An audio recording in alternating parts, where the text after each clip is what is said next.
Hello, and welcome back to the Argyle HR Leadership Forum. My name is Brittany Sullivan with Argyle, and it's great to have everyone joining us today. To ask questions throughout the session, simply type into the Q&A chat, and we will address your questions at the end of the session. Without further delay, I would love to introduce our speaker, Geeta Sharifi, Chief Financial Officer at Lifelong Learning Administration Corporation.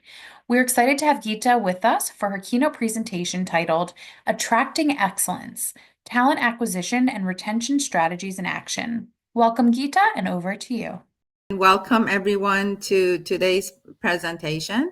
And I've been a CFO for 25 years, had different hats on in different companies. So I've done HR and hiring as well, and terminated employees, unfortunately, as well. So it's a tough job to be able to work in that environment and work with the other team members to ensure that you bring on board the right person to do the job. So today we're going to be talking quickly about some proven strategies to attract top talent and some best practices, and then how to develop and retention programs that promote employee engagement. So we're going to jump into the strategies. I think that's the most important piece of this for talent acquisition. Obviously, offering competitive compensation and benefits.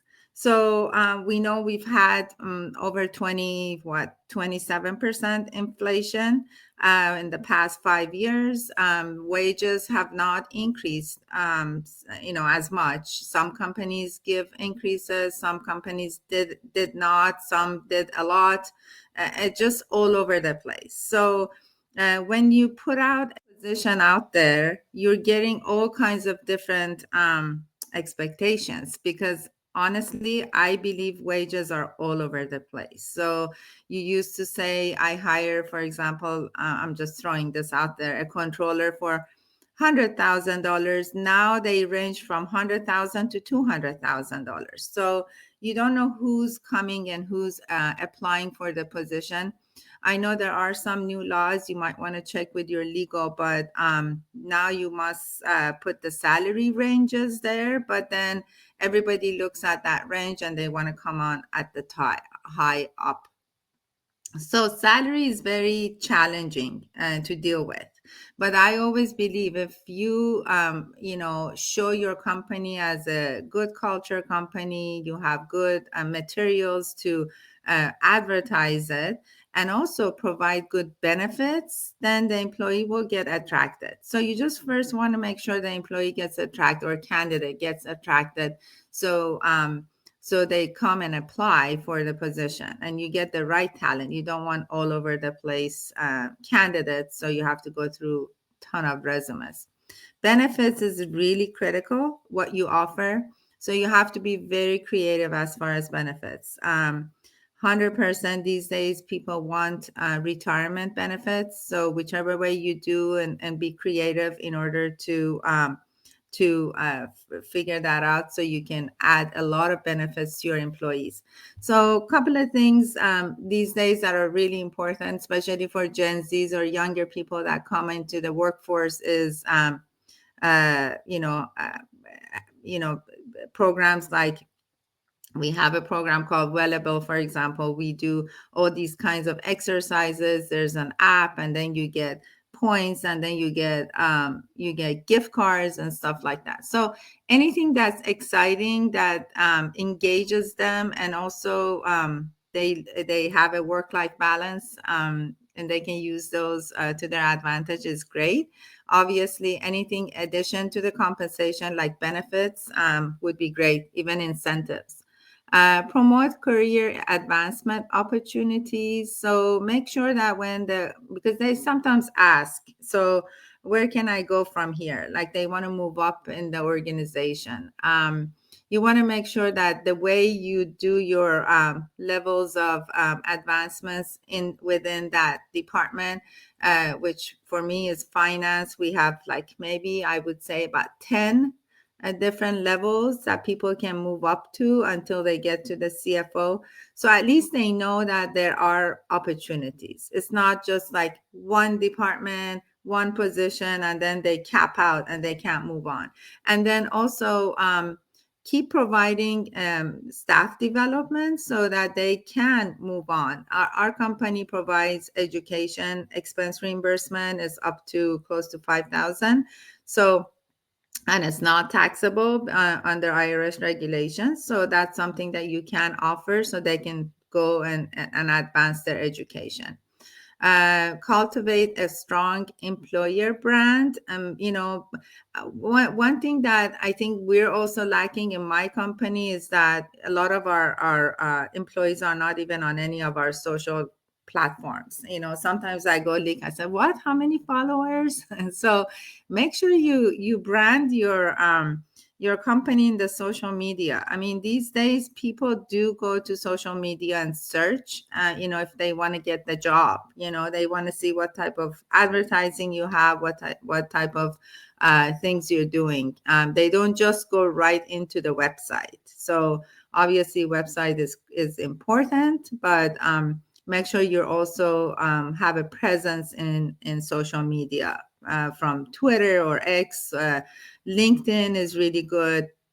So anywhere that you can, but make sure that you're consistent, because sometimes I've noticed like some companies have no social presence on like Twitter, for example, but they have a lot on LinkedIn. So try to be, just consistent. So whoever does your social media can do it at all the platforms that are, people people do use. Also, you can always hire interns as well to do social media. I know our marketing just hired an intern. Somebody was referred, and it's a high school kid, for 2 months for summer. So they're going to only specifically work on social media, and it's not a paid internship. So you can tap into that market as well. And then leverage targeted recruitment marketing. Obviously, having information, as I mentioned, like a brochure or something that talks about the position or even the company, and then also about the benefits. I think benefits is the most important thing. Everybody that I talk to, they say that, the candidate doesn't want to ask about benefits because it's their first interview, but they really would like to know about the benefit. If they come through a recruiting firm, obviously the recruiter will tell them. But sometimes if they apply through your job postings, they don't know. I mean, they can search everywhere, but you don't post your benefits on your website or your social media. So I think that's important to provide something to them, because that's a great tool to bring them to your company. Streamline the hiring process. Don't make it too confusing for the individual. Again, obviously, if you go through a recruiting firm, it's going to be easier because they basically hold your hand and do all those work. But if you have internal HR, just make sure that it's timely, it's structured, so the person is not really confused on what they're doing, when the next interview is, the process, what the expectations are. Be very clear in communicating that. And you can always, get support from your human resources. Emphasize work-life balance and flexibility. This day of work, honestly, a lot of companies are asking their employees to go back to work on site. And some people can, some people can't. Some people, I mean, there's a lot of moving because some people can't. Maybe they got too used to working from home since pandemic. But a lot of companies are asking to go back. But just that shift of culture is really important. You can't just say tomorrow you need to come to work. So everybody needs to be here. Otherwise, fire you or whatever.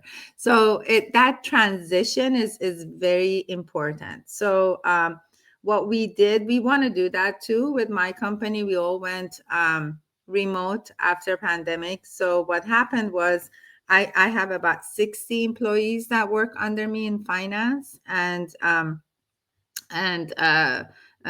by the way, we're our company is nonprofit, and we're one of the largest. We manage charter schools, so our budget is over $500 million. So we're pretty big as far as nonprofit. So I always say you run the company just like a for-profit. Doesn't matter. You're running a company, so you still need to have good employees. You need to pay competitively so you can maintain good staff. It's always better to have one great person and smart and skilled individual working for you than you have five different ones that you pay less and they make mistakes every day. You know how finances, you cannot make mistakes. There's black and white. You don't make mistakes. So emphasize on work-life balance and flexibility. You do need to give them flexibility. I mean, you do. At this day of age, they have to have flexibility. Now, they might have to come to the office, but maybe they can come at 10 o'clock, or maybe they can end their work if it's convenient for them at 9 p.m. As long as obviously it works with your industry. Build relationship with universities and professional networks.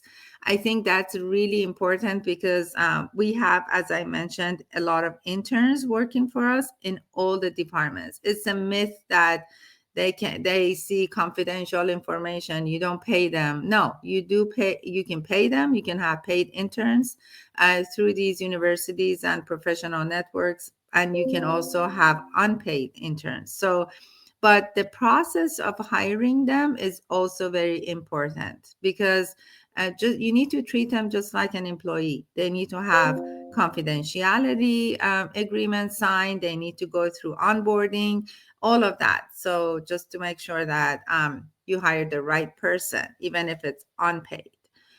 So those are a couple of things that I wanted to mention as far as strategies. But um, the second area was best practices for how to retain staff.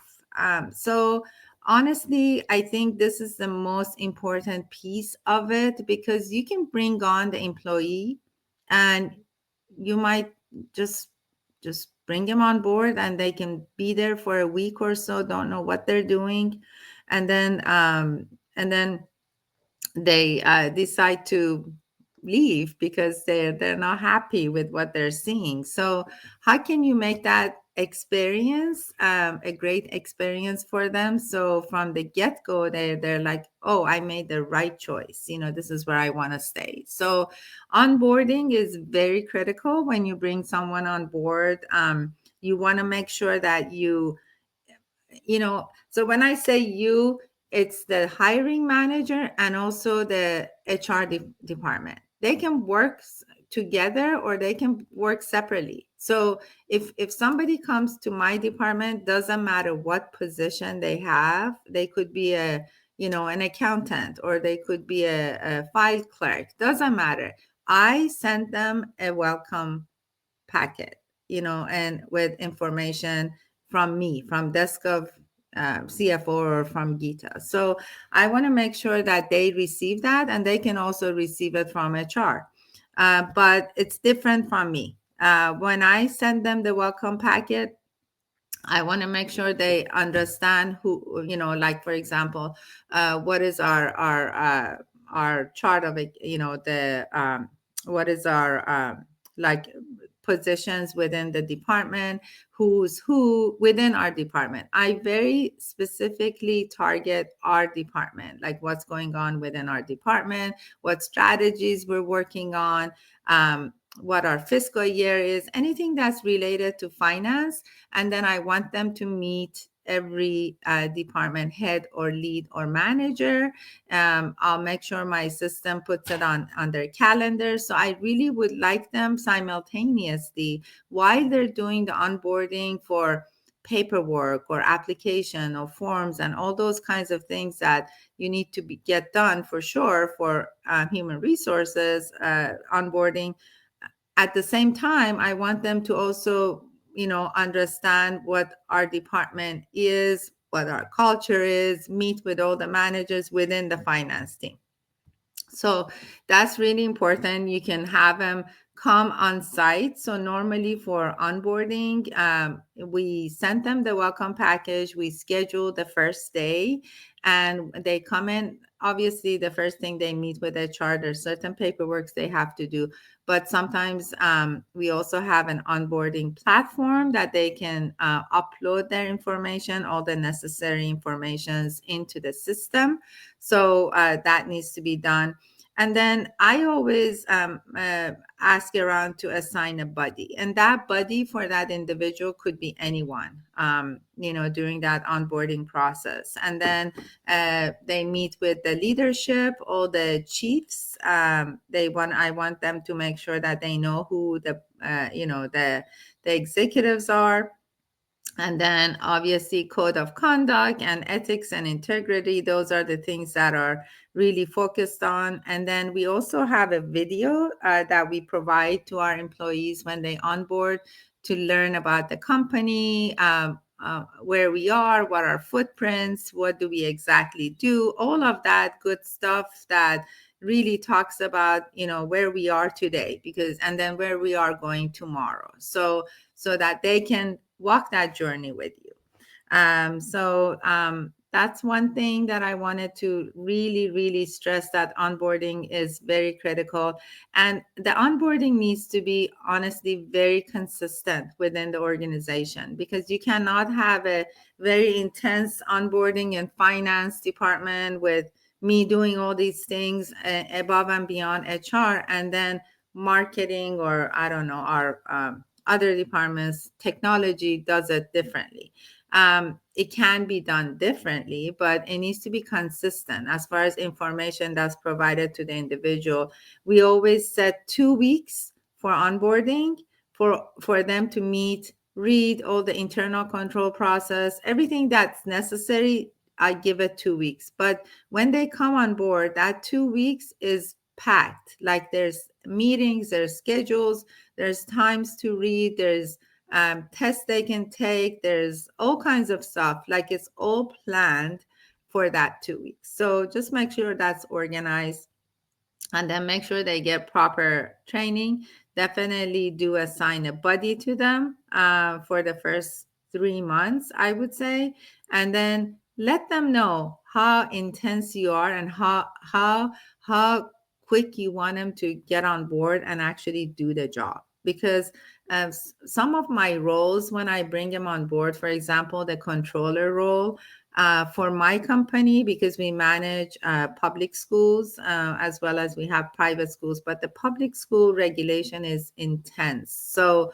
I always tell them, when you're a controller, for example, if we bring someone from outside, it takes you a whole year. They have to go through this certification process, take a course, and it's a lot. It takes a whole year because they need to know all those. Every month is something different. There is a report we have to submit. So it takes a whole month. So that whole month, basically, they are in training.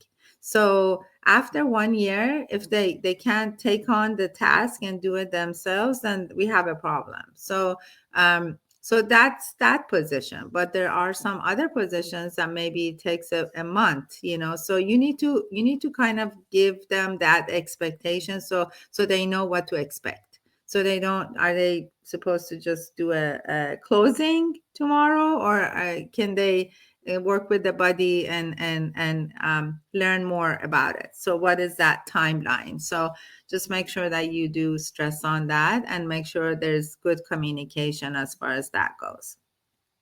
And then I think that's all I have. Oh, and then retaining staff. I just want to quickly touch on that.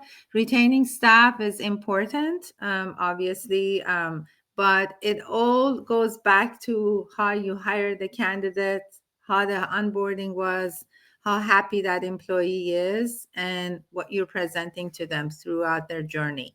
So just make sure that you do all those steps that I mentioned as far as the best practices are done.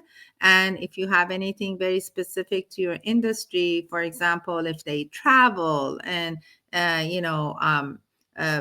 will you, sometimes, for example, our employees say, "Oh, I'm traveling to Michigan and I have a daughter there, and can I go a day early?" Yeah, you can go a day early. We're fine, but we're not going to pay for that one extra night. But they can pay themselves, but they can go early. They want to take time off. So just be a little bit flexible so that they understand that you care about their family too. People have outside lives, outside work. It's not just work. So have empathy. So empathy is, I cannot stress enough. In finance and any other department, having empathy is critical. I don't know if it's something that can be learned, but you can read about it. You can read books about it, how to have empathy. Because one thing I tell you, I am a co-chair of the CFO Leadership Council in my county. I live in Orange County, California. And in our county, one of our executives in that chapter, they did a survey across United States with CFOs, and empathy was number one. So empathy was something that employers look for and you must have. So please read about it. Please, if you don't have it in you, you can build it in you. So it's important. So I don't know how much time I have. I'll actually pass it on to Eric. If there are any questions, I'm happy to. Do you see any questions? Yeah, they're in the backstage chat. Okay. Yeah, if you want to take them, or I'd be happy to ask Yeah, if them. you see any, let me know. I can answer some questions. If you have any questions, please put it on in the chat. Okay. Yeah, they're in the chat, but here's one. How can finance leaders collaborate with HR to align hiring, onboarding, and retention strategies more effectively? Yeah, so one area that I would say finance is important, because to collaborate with HR is to have a conversation when you have a position that you want to hire for. If it's a new position, or if it's an old position and the person left and you have vacancy, that communication should be in a way where you explain what your expectations are for that position. So, for example, I have two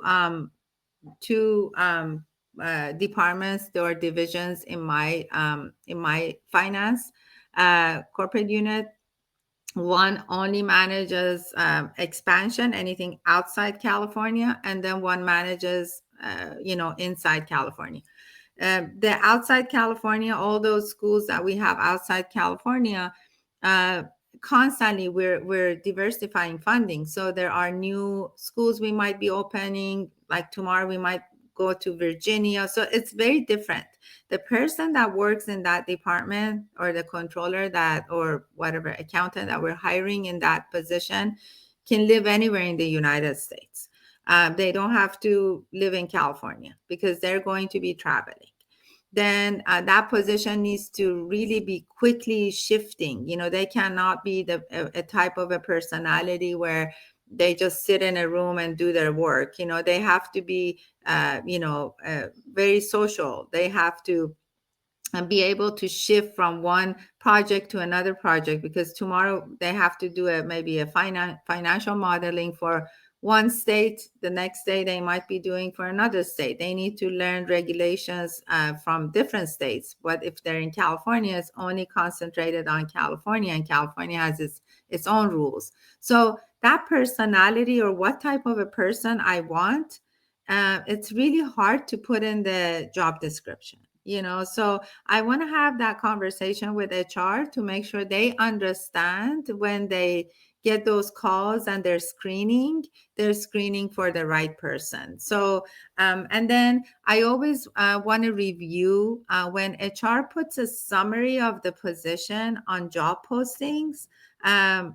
It's not always the right way of how they put it. They don't understand finance. So I want them to, because sometimes they use these acronyms and stuff, and it kind of scares people. Those are just names, so spell them out. And so I like to read that summary that they put for job postings or whatever they put in the job postings, and I like to approve it, either me or my VP or their hiring manager in finance, to make sure that that's an accurate information that we're presenting to the public that are wanting to apply. Anything else?